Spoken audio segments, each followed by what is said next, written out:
جو آپ نے فرمائی کہ بندے کا حال عجیب ہے انسان کا، وہ کہتا ہے مالی مالی، میرا مال میرا مال، حالانکہ اس کا مال تو اتنا ہی ہے جو اس نے کھا پی لیا یا جو کپڑے پہن لیے جس مال کے جو اس نے خود اپنے اوپر خرچ کیا، باقی سارا مال تو وہ رسا کا ہے، اس کا تو ہے ہی نہیں۔ اگر اربوں اور کھربوں روپے بھی کسی کے بینک میں جمع ہیں تو وہ اس کے کس کام کے ہیں؟ وہ تو آج مرے گا تو وہ رسا کے ہیں، اپنے ساتھ تو نہیں لے جانے، اپنے اوپر تو وہ جو اس نے خرچ کر لیا بس وہ اس کا مال ہے، اس سے زیادہ نہیں، وہ باقی تو صرف ذہنی سہارا ہے کہ یہ میرا ہے۔ تو سمجھتا یہ کہ یہ مال ہمیشہ اس کے ساتھ رہے گا یا یہ کہ ہمیشہ اس کو باقی رکھے گا، یہ مال جو ہے اس کو خلود عطا کر دے گا ہمیشہ کی زندگی، کلا ہرگز نہیں، لَيُنبَذَنَّ فِي الْحُطَمَةِ، اسے پھینکا جائے گا حطمہ کے اندر، وہ ایک ایسی شے ہے جو انسان کا قیمہ بنا دے گی، پیس کر رکھ دے گی۔ وَمَا أَدْرَاكَ مَا الْحُطَمَةُ، تم کیا سمجھے وہ حطمہ کیا ہے؟ نار اللہ الموقدہ، وہ اللہ تعالیٰ کی سلگائی ہوئی آگ ہے، وہ تمہاری اپنی آگ پر قیاس نہ کرنا، اللہ کی بھڑکائی ہوئی دہکائی ہوئی آگ ہے۔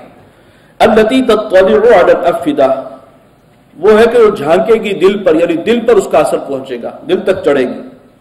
اِنَّهَا عَلَيْهِمْ مُؤْصَدَةٌ، اور وہ آگ ان کے اوپر موند دی جائے گی، بند کر دی جائے گی، فی عمد ممددہ، لمبے لمبے ستونوں میں، تاکہ اس آگ کی حدت اور شدت جو ہے وہ پوری اندر رہے اور پھر قیمہ کر دے ان کا جو اس کے اندر ہے۔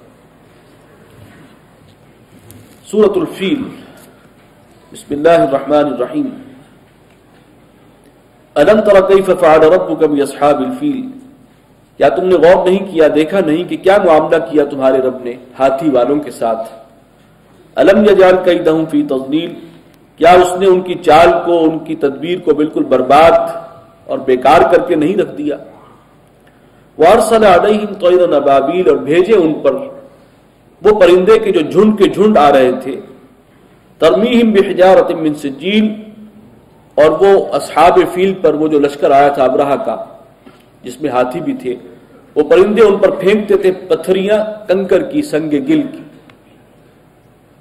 فجعلہم کعصف ماکول، تو انہوں نے کر دیا اس پورے لشکر کو کھائے ہوئے بھس کی مانند۔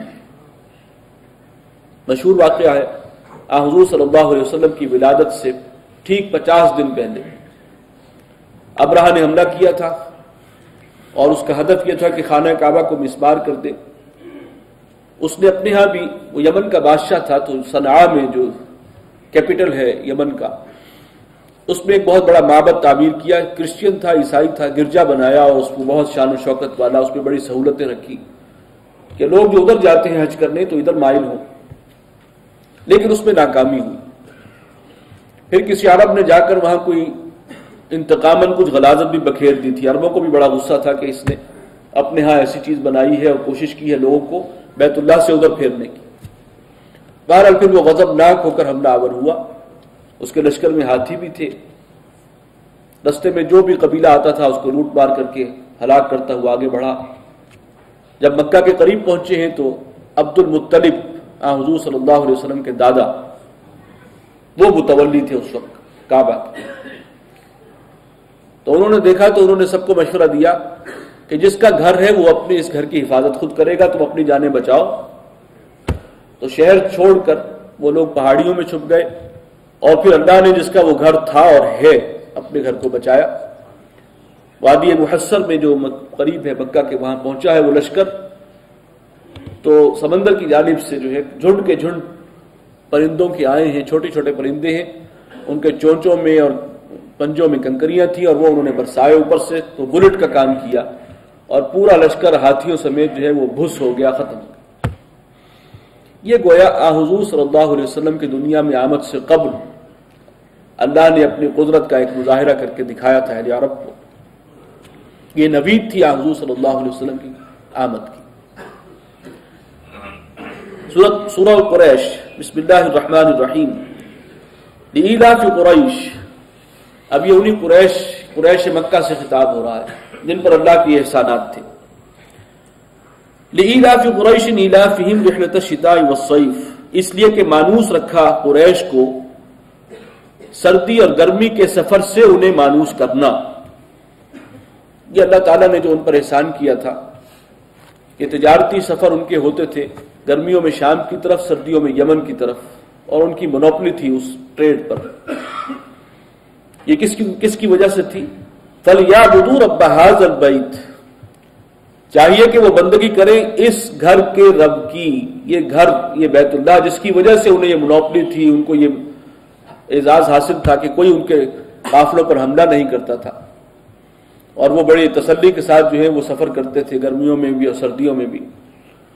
تو چاہیے کہ اس گھر کے رب کی بندگی کریں جس کی وجہ سے انہیں یہ ساری سہولتیں ملی۔ الذی اطعمہم من جوع، وہ رب کہ جس نے انہیں بھوک میں کھانا کھلایا، وآمنہم من خوف، اور حالت خوف میں ان کو امن عطا کیا ہے۔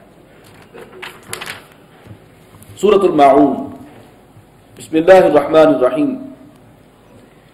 ارأیت الذی یکذب بالدین، اب یہاں بھی زیادہ گفتگو انہی مشرکین سے ہے، قریش سے ہے، ان کا کردار، ان کے اخلاق، اسی کے حوالے سے بات ہو رہی ہے۔ ارأیت الذی یکذب بالدین، کیا تم نے دیکھا نہیں اس شخص کو کہ جو جھٹلاتا ہے جزا و سزا کے دن کو، انصاف کے دن کو، انکار کرتا ہے۔ فذلک الذی یدعو الیتیم، یہی وہ شخص ہے کہ جو دھکے دیتا ہے یتیم کو۔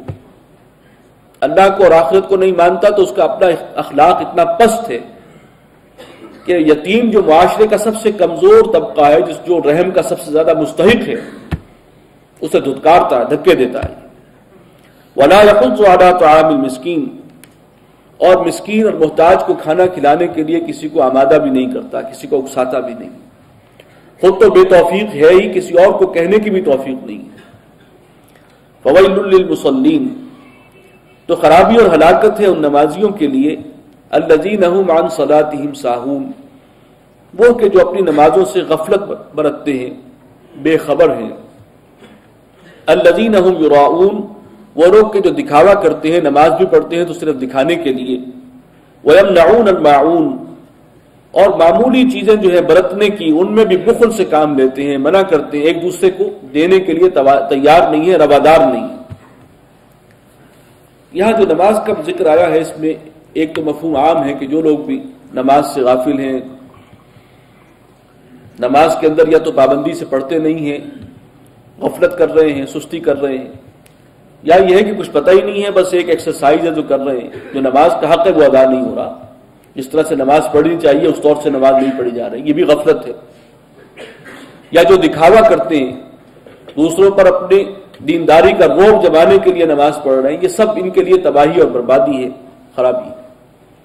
لیکن اس خاص سیاق میں ایک مفہوم یہ بھی ہے کہ وہ جو کردار تھا قریش کا، جس کا پہلے ذکر کیا گیا، یتیم کو دھکے دینے والا، مسکین کو کھانا کھلانے کے لیے کسی کو کہنا بھی نہیں گوارا انہیں، ان لوگوں کی بھی اپنی ایک نماز تھی۔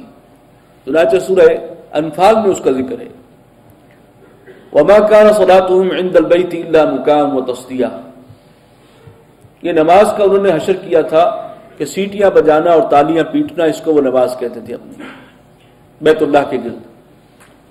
تو یہ ایسی نماز جو ہے جو پڑھ رہے ہیں، جو اپنی نماز، انہیں پتہ ہی نہیں نماز ہوتی کیا ہے، اس کو نماز کہہ رہے ہیں، وہ غافل ہیں، بے خبر ہیں، اور وہ بھی اپنی جھوٹی دینداری کا روپ گانٹنے کے لیے اس قسم کی نمازیں پڑھ رہے ہیں اور کہتے ہیں کہ ہم نمازی ہیں، تو ان کے لیے تباہی ہے اور بربادی ہے۔ تو ایک رائے یہ ہے کہ اس سے مراد وہ ہیں لوگ، اور یہ مفہوم بھی، اس کا بھی احتمال موجود ہے۔ سورۃ الکوثر، بسم اللہ الرحمن الرحیم۔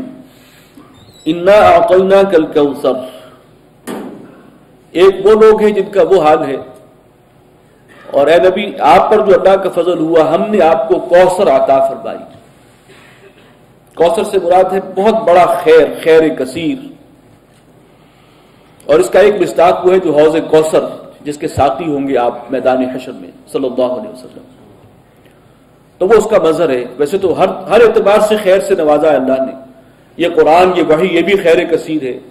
بیت اللہ جو ہے وہ آپ کو عطا کر دیا، آپ کی تحویل میں اللہ نے دے دیا، یہ بھی بہت بڑا خیر ہوا، اور ایک بہت بڑا خیر وہ ہے جو ظاہر ہوگا، وہ کوثر کی شکل میں۔